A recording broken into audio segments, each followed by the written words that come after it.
अस्सलाम वालेकुम नाज़रीन, अमीर सीरियल STV न्यूज़ नजर विझूं है मल्ची अपडेट थी। नाज़रीन, हंगोरजा का साजिद अली सहतो जी रिपोर्ट मूजिब सखर मां खंबे गुम किया नौजवान सागियो वासी BA शागिर्द सजाद मंगरेजो जी आज़ादी लाए हंगोरजा नेशनल हाईवे ते 12 कलाकनि जी एहतिजाजी कैंप लगाई वई। सजाद जे वारसनि शागिर्दन इम्तियाज मंगरेजो, सैयद जावेद शाह, अकरम मंगरेजो, प्यास अली सहतो, हबदार सोलंगी ऐं ॿियनि सिटी प्रेस क्लब हंगोरजा जे सहाफ़ियुनि सां ॻाल्हाईंदे चयो त नौजवान सजाद 26 अगस्त सखर में सिंध पुलिस जी लिखत वारी टेस्ट ॾियण वियो हो, जंहिंखे सिविल ड्रेस में माण्हू वीगो गाड़ी में खंबे खणी विया आहिनि। असीं मुसलसल एहतिजाज कंदा रहूं था, पर केरु असांजी दह ॿुधण वारो न आहे।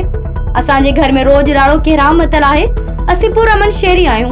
हिननि चयो त अगरि सजाद मंगरेजो ते का बि चार्ज शीट आहे त मुल्क जे आईन ऐं कानून मुताबिक अदालत में पेश कयो वञे। हिननि वसवारनि खे अपील कई आहे त सजाद मंगरेजो जी आज़ाद करे असांजूं परेशानियूं ख़त्म कयूं वञनि, न त ॿी सूरत में सॼी सिंध अंदरि एहतिजाज कयो वेंदो।